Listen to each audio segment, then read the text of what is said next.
Superstar Dolph Ziggler, and you're watching BrettO Live. What is going on, guys? BrettO Live back with another video, and welcome to the Week in Review, episode 92. And we're going to start off with Monday Night Raw like we normally do. We're going to talk about the shows, tell you guys what happened, tell you what I thought about it.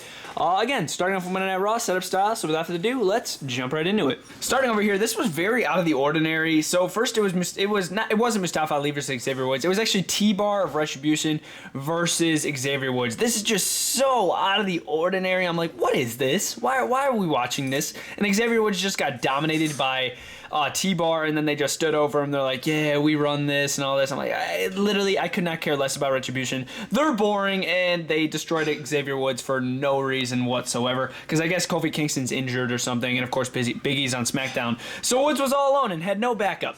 So yeah, that was very disappointing and very boring. Moving over here was Nia Jax and Shayna Baszler versus Dana Brooke and Mandy Rose, and I feel like we've seen this match so many times. I don't know why. It wasn't good whatsoever. In the end, little controversy between Nia Jax and Shayna Baszler. Nia Jax looks like she was about to jump off the top rope on top of Dana Brooke, but then Shayna Baszler, she's like, you know what? Why not? I'm gonna tag myself in. So she does. She locks in the Kira Feeder clutch on Dana Brooke, and then picks up the victory.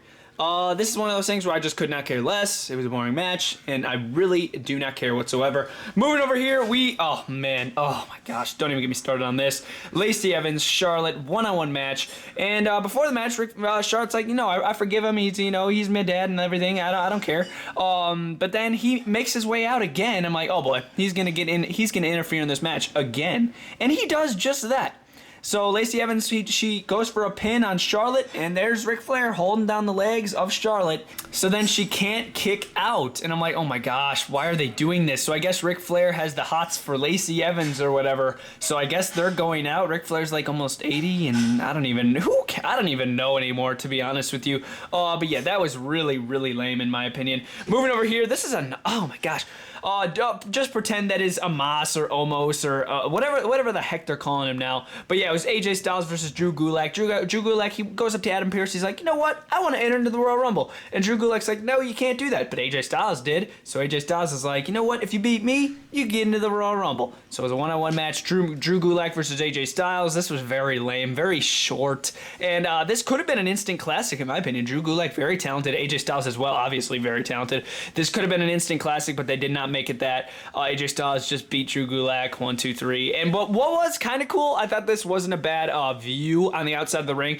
Almost had like his boots right near Drew Gulak, and then they just panned up, and then they showed him. I thought that was pretty cool, but otherwise the entire match was lame. Moving over here, yes, Drew McIntyre does have the virus, so I guess there's not going to be any build-up to Goldberg versus Drew McIntyre at the Royal Rumble. I guess it's just going to happen.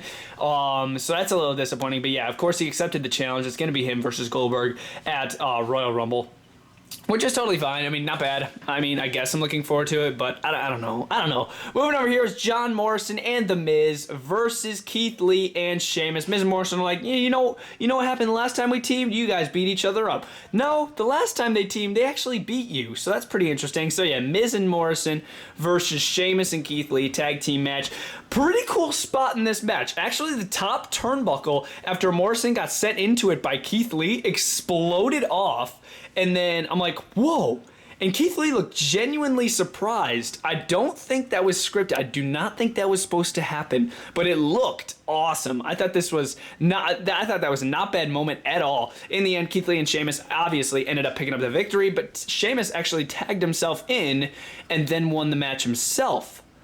So that was, stirred up a little controversy, but then right after, Keith Lee and Sheamus started brawling, and then that turned into a one-on-one match between Keith Lee and Sheamus, and then Keith Lee ended up picking up the victory with a spirit bomb. And then they hugged it out at the end. So I guess they're sort of like friends, but they're enemies when they fight. It's interesting. I thought that was probably the best part of the show, not gonna lie. Moving over here, it was first Jeff Hardy versus, just pretend this is Jackson Riker. It was Jackson Riker versus Jeff Hardy, one-on-one match. Not even a minute, I don't think it was. And Jeff Hardy loses to Jackson Riker. Yeah, so he loses to him, and then he's like, he hops on the microphone. I'm like, wait, what is Jeff gonna say? He just lost. He's like, you know what, Elias? Jackson Riker's better than you. I'm like, Jeff, you just lost to Jackson Riker, dude. Jackson Riker's better than you. That's disappointing. Obviously all scripted. But, yeah, and then Jeff Hardy, he beats Elias, I guess, so Jackson Riker and Elias are definitely going to be turning on each other in the near future. But I just thought that made all of these guys look bad. Jeff Hardy, Elias, and Jackson Riker. I thought it made them all look bad. This was just rubbish, honestly. Just terrible. Moving over here, this was actually, well, we'll talk about that last. Forgive me. We'll talk about that last. But, yeah. Moving over here, it was Matt Riddle versus Bobby Lashley for the United States Championship. And very similar to what happened over here. So, yeah, this is a United States Championship match. And Bobby Lashley wins again. Yeah. He taps him out with the Hurt Lock again. So Matt Riddle's done. He did not get the United States Championship. I thought that was an awesome opportunity to get the United States Championship off of Bobby Lashley because he is such a boring mid-card champion. Mid-card champions are supposed to freaking defend the title, make it look awesome. Bobby Lashley's doing a horrible job in my opinion. But yeah, he beats Matt Riddle, but then Matt Riddle hops on the microphone, similar to what Jeff Hardy did later in the show. He's like, you know what, MVP, I don't think you could beat me. And then he gets in the ring, and then he beats MVP and leaves. I'm like, well, no, he didn't beat MVP. Bobby Lashley actually got involved. Sorry, but similar. It doesn't matter. I mean, it doesn't matter. It was garbage. This is, oh man, it was just so bad. I don't know. I didn't like it. Moving over here, of course, the big,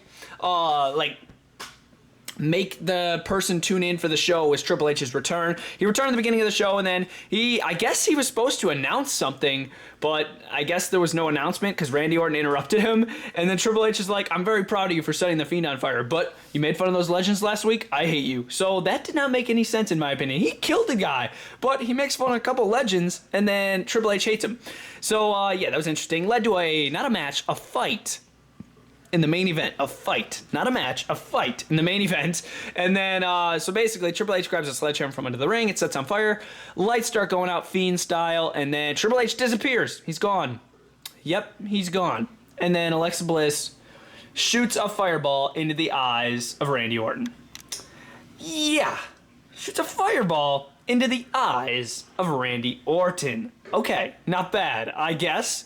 This was okay. I don't know. I just think it's getting a little way too magical and way too just supernatural. I don't know about this. I don't really like that. I was really looking forward to Triple H and Randy Orton. I'm like, this is going to be sick. This is going to be awesome. I'm so hyped for this. But that really didn't do anything for me, to be honest. This whole entire show didn't do anything for me. Obviously, they had to change some things up because it was supposed to be Randy versus Drew, so they had to basically rewrite the entire show. But if it's a rewrited show, honestly, I think they'd have more leeway on doing random different stuff. But I honestly feel like they did nothing in this entire show. Thought it was really bad. But in the end, I'm going to give it a 5 out of 10. Now we're going to jump into Smackdown. Not a bad show. Not a bad show at all. We are going to jump right in, starting over here with a very interesting beginning to the show. Shinsuke Nakamura, get this, returning with his old theme song. Yep. Shinsuke Nakamura returning with his old theme song. How awesome is that? He's a face, I guess. He's a face, I guess. I mean, he showed it a bit last week in the Gulak match, but yeah, he basically confirmed it this week. The old theme song, the just like classic face Shinsuke vibe I was getting. I'm like, this is cool. He had a match with Jey Uso. He ended up beating him, which was cool, and it was a great match, honestly, I gotta say. So I'm glad that Shinsuke, even after last week, after losing in the Gauntlet match, I'm glad he bounced back a little here in the Smackdown. Thought that was pretty freaking cool. While we're on the topic of Shinsuke, Cesaro actually came out during his match and he was on commentary. He came out like mid-match and he's like, and then the commentators, they asked him, he's like, hey, why weren't you out there to help Shinsuke last week? Maybe showing a little cracks in the friendship between Shinsuke and Cesaro. I'm like, ooh, this is interesting. But nothing really happened there. Cesaro helped him out in the ring. Well, didn't help him win, but he comforted him in the ring after he won the match. So that was pretty cool. But then later in the show was Cesaro versus Daniel Bryan, which was another kick butt match. This was good.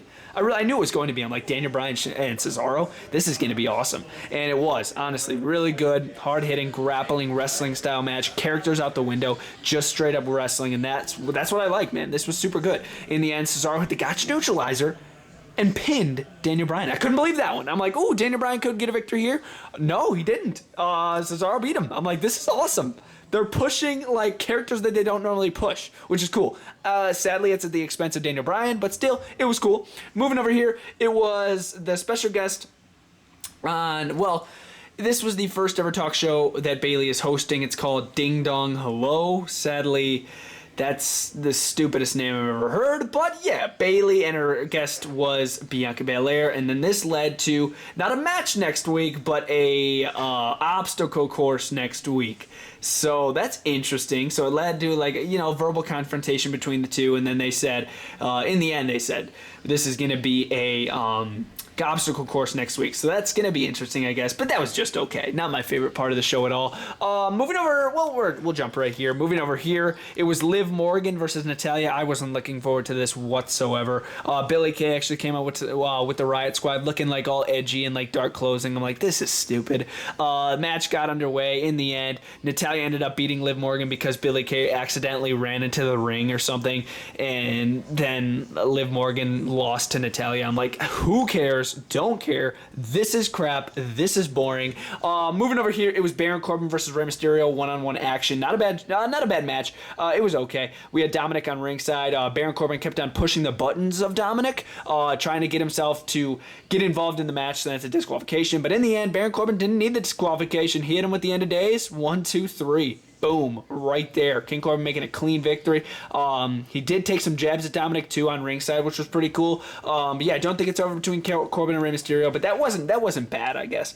It wasn't bad. And then later backstage, Rey Mysterio was like, you know what? If you want Baron Corbin, I know the exact man to talk to. So they're probably going to talk to Adam Pearce, making a match from the next week on SmackDown, maybe. Not bad. Moving over here, it was Sami Zayn versus Apollo Crews in a match. And before this, Apollo Crews was caught talking to Roman Reigns backstage. Very, very interesting. Could he be joining the team of the head of the table? He could. I mean, I'm not sure, but he could. But yeah, Sami Zayn, Apollo Crews, one-on-one action. Big E was on ringside. Wasn't really a big factor in distractions, but in the end, Apollo Crews did pick up the victory by grabbing the tights of Sami Zayn. Turnabout is fair play because Sami Zayn tried doing the same thing early in the show, but then after the match, which was the most interesting part, he hopped on ringside, he took the belt right out of Big E's hands. I think it was sitting next to Big E on a couch. He just took it, and he's like, give me that back, that's not yours. And then Big E's like, you'll never see this title. I guarantee it, you'll never see this title. I'm like, oh, and then they make a match for next week for the Intercontinental title. So that's pretty cool. Definitely looking forward to that. I do like the new Apollo Crews, more of an aggressive Apollo Crews. I think it's awesome. Moving over here, end of the show. It was Adam Pearce and Roman Reigns contract signing. Reigns is like, I want a last man standing match at the Royal Rumble. So they had to get the contract signed again in the ring. Okay. Listen up. Okay, Adam Pearce, Reigns is like, sign the contract. He signs the contract. And then he hands it to Roman Reigns. Roman Reigns signs the contract, obviously. It's for a last man standing match, obviously benefiting him. Adam Pearce starts walking up the ramp. He trips up a little. He got an injury. Oh my gosh. Adam Pearce got an injury walking up the ramp. Obviously a fake injury. Because Adam Pearce is like, oh, it looks like I just sustained an injury. In the contract, it says, I need to find a replacement. Boom, it's Roman. No, I'm sorry. Boom, it's Kevin Owens. So Kevin Owens comes out. There's the replacement. Very genius by Adam Pearce. Pretty cool way to end the show, I gotta say. And yes, we're gonna see Kevin Owens versus Roman Reigns yet again. This time in a last man standing match. And I'm hyped as crap at the Royal Rumble. Roman, Kevin, it's gonna be awesome. But yeah, guys, that was SmackDown in a nutshell. That was Raw. In the end, I'm gonna give SmackDown, honestly, an 8 out of 10. I thought it was a pretty freaking good show. Raw was horrendous, in my opinion. It was literally horrible. But I really hope you guys enjoyed this week in review anyways, and I'll see you guys next time. BrettO Live out.